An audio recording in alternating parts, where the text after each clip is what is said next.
제가 입사했을 때 가장 첫 해에 받았던 금액이 총 G스타트는 서류 발표 나고 나서 준비하면 시간이 너무 부족합니다. 안녕하세요. 여러분들의 성공적인 취업을 도와드리기 위해서 성공적인 취업을 위한 이정표를 마련해드리는 여러분들의 든든한 취업 동반자 곰쌤 김동민입니다. 자, 오늘은 제가 회사 생활하면서 만났던 사람들, 그 중에서도 현재 삼성전자에 근무하고 있는 동료들과 그 동료들의 후배들에게 현직자 인터뷰를 여러분들께 소개해드리는 시간을 갖고자 합니다. 삼성 하면은 예전의 이미지가 야근 많이 하고 일 많이 하고 되게 빡센 기업이라는 이미지가 많이 있는데, 생각보다 그런 게 없어서 오히려 너무 놀랐다. 생각보다 자유로운 분위기로 일을 할 수 있고 업무도 좀 자유롭게 할 수 있어서 그 부분에 많이 놀랐다라는 얘기를 많이 해주셨습니다. 내부 경쟁 같은 경우는 아무래도 욕심이 있다면, 내가 진급에 욕심이 있고 나는 이 회사에서 임원을 한번 해보겠다라는 욕심이 있다면 생각보다 많은 노력과 많은 경쟁을 좀 해야 합니다, 사실은. 하지만 그게 아니라면 경쟁은 사실 일반적으로는 잘 못 느껴요. 일반적으로는. 고과 같은 경우도 되게 객관적이고 엄청난 지표를 가지고 모든 사람에게 잘한 사람은 좋은 고과, EX라고 하죠.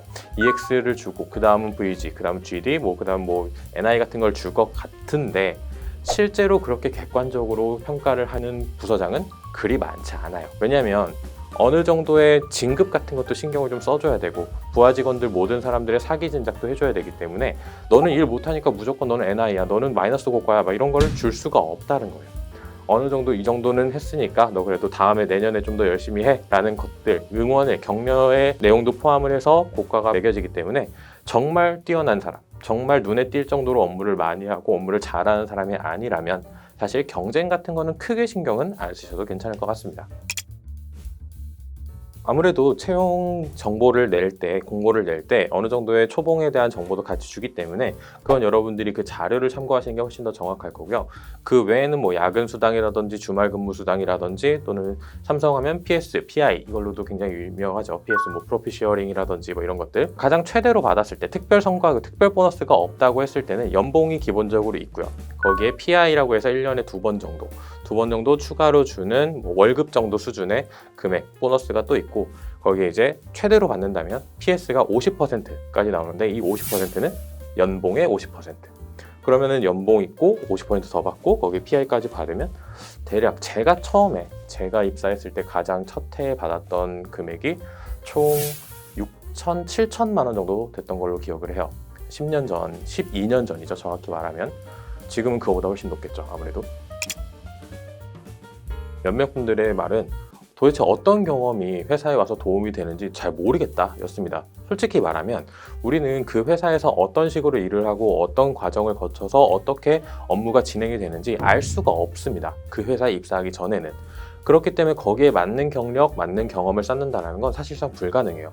그 회사의 프로세스를 우리가 알고 있다는 것 자체가 사실 이상한 겁니다. 그건 대외비거든요. 절대로 밖으로 유출이 되면 안 되는 사항이에요. 그런데 거기에 맞춤 경력을 어떻게 쌓을 수 있을까요? 거기에 굉장히 유사한 산업군에서 나는 경력을 가졌다, 해봤다, 일을 해봤다 라고 한다면 경력직으로 입사를 하는 거지 신입사원으로 입사를 하는 게 아니라는 거예요. 그렇기 때문에 웬만한 경력은 사실은 크게 의미는 없습니다. 나는 반도체 직군으로 지원을 하려고 한다 라고 했을 때 반도체에 관련된 설비를 다뤄봤다 라는 것, 솔직히 다뤄봤다라고 하는 게 요즘 해커스에서도 하고 있는 것들이 있죠. 세미콘글로브랑 협력을 해서 하는 게 있는데, 그렇게 해서 나는 이런 설비가 어떤 건지 압니다, 어떻게 구동되는지 압니다, 이 정도는 어느 정도의 어필은 분명히 가능하지만, 없다고 해서 이런 경력도 없네 라고 한다고 떨어지는 건 아니라는 거예요. 다만 있으면 어느 정도의 도움은 될 수 있다 정도. 그리고 처음 봤을 때 이게 도대체 뭔가가 아니라 그래도 이거 나 한번 본 적이 있어요 라고 하면서 경험을 살짝 어필할 수 있는 정도, 그 정도가 될 수 있다라는 겁니다.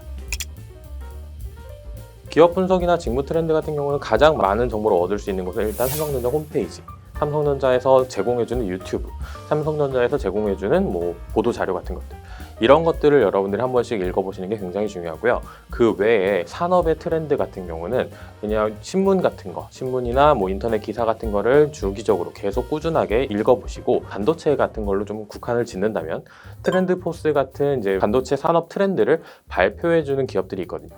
거기에서 발표해주는 자료 같은 걸 한 번씩 찾아보는 정도면 여러분들은 산업의 흐름이나 그 회사에서 현재 집중하고 있는 업무가 어떤 것들이 있는지 그런 것들을 충분히 많은 정보를 얻으실 수 있을 겁니다. 면접은 사실 잘 기억이 안 나요. 면접이 끝나고 나면 그때가 너무나도 긴장을 많이 하기 때문에 잘 기억을 못해서 어떤 질문을 받았는지, 대부분 뭐 전공에서 너 이런 거 질문 받았어요. 뭐 반도체의 기본적인 흐름, 모스펫이 어떻게 구조를 가지고 있는지 이런 걸 질문을 했다라는 정도. 이건 제 경험을 좀 말씀을 드리면, 저는 물론 삼성전자는 아니었지만 제가 처음에 제가 받았던 질문 중에 하나가, 저는 대학교를 다닐 때 학부 연구생으로 대학원에서 이제 교수님 밑에서 좀 교수님 연구도 좀 도와드리고 논문도 같이 써보고 했던 경험이 있어서 그거를 면접 때 말씀을 드렸거든요. 그런데 저한테 그 말을 하시더라고요. 그러면 한 1년 정도 돈 벌고 나서 대학원 가는 거 아니야? 라고 얘기를 하시더라고요. 솔직히 말하면 약간 압박 면접? 제가 만약에 굉장히 긴장을 많이 하고 있는 상황이었다면 되게 어버버하고 잘못된 말을 했을 수도 있는데, 그때는 솔직히 무슨 생각이었는지 모르겠는데 그럴 것 같으면 저는 안 썼을 것 같습니다 라고 얘기를 했어요. 지금 생각해보면 약간 조금 도라이 같은 느낌의 답변이었다고 생각을 하는데, 그 면접관분은 그 대답을 너무나도 마음에 들어 하셨어요. 나중에 제가 입사를 하고 나서도 저한테 그때 그 답변이 너무 마음에 들어서 너는 무조건 합격시켜야겠다라고 얘기를 했다라고 하시더라고요. 그래서 이제 면접은 사실 정해진 완벽한 답이라는 건 사실 없습니다. 어떤 면접관을 만나느냐에 따라서 내가 한 대답이 최고의 대답이 될 수도 있고 최악의 대답이 될 수도 있는 거예요. 그렇기 때문에 면접에 가서 여러분들이 좀 자신감을 가지고, 나는 굉장히 이 회사에서 일을 충분히 잘할 수 있고 이 회사에 도움이 되는 사람이 될 수 있다 라는 자신감을 가지고 어필을 하는 게 중요하다고 생각을 합니다. 삼성을 취업을 하려고 하실 때 가장 먼저 고민하시는 게 내 스펙 갖고 되나? 나 이 정도 경험도 없는데 괜찮을까? 라는 걱정을 많이 하실 텐데, 제가 가장 처음 말씀드렸던 것처럼 사실 큰 의미는 없다는 거예요. 블라인드 채용으로 진행을 하기 때문에 내가 어떤 학교를 나왔는지 이런 것들도 사실 큰 의미는 없거든요. 그렇기 때문에 여러분들이 준비해야 되는 건, 일단 서류를 통과해야 되니까 자소서를 조금 정확하게 잘 가다듬고 삼성에 대한 기업 정보도 정확하게 분석을 하고 내가 가진 장점을 그 기업 정보에, 기업의 가치관에 녹여낼 수 있도록 잘 마련을 하는 것. 첫 번째, 그게 자소서에 대한 준비, 그게 가장 중요할 것 같고요. 그 다음에 GSAT. GSAT는 서류 발표 나고 나서 준비하면 시간이 너무 부족합니다. 그렇기 때문에 서류를 내기 전부터 어느 정도 GSAT 준비를 같이 하면서 서류도 같이 준비하고, 서류 합격했을 때 한 번에 GSAT에 합격할 수 있도록 같이 준비를 해주시는 것도 굉장히 중요합니다. 그리고 면접에 갔을 때도 마찬가지예요. 면접, 나는 GSAT 합격하고 나서 전공 공부할 거야 라고 생각하신다면 전공 공부해야 될 양이 너무나도 많아질 수 있어요. 그렇기 때문에 그것 또한 미리미리 내가 가지고 있는 기본 정보, 내가 알아야 되는 기본적인 전공에 대한 내용은 미리미리 좀 정확하게 알아두고, 그리고 내가 가려고 하는 직군에서 필요한 세부 전공 같은 경우도 같이 공부를 좀 진행을 해주시는 게 훨씬 더 중요하다는 거예요.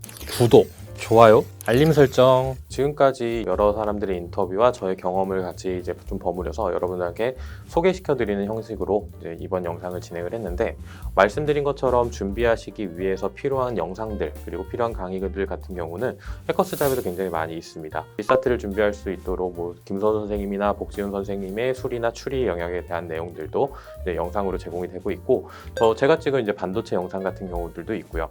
여러 가지 영상들을 가지고 미리미리 잘 준비를 해서 여러분들 성공적인 취업이 되시기를 기원하도록 하겠습니다.